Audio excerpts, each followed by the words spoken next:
Maayong gabi kaniyong tanan.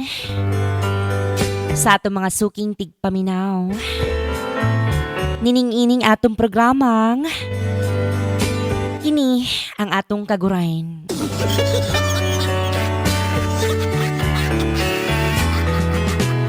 Mga madi, sa itong mga listeners karon ug sa mga televiewers, aniya na po kita para magbasa og mga storyang pinasahi og budbud pinagahi.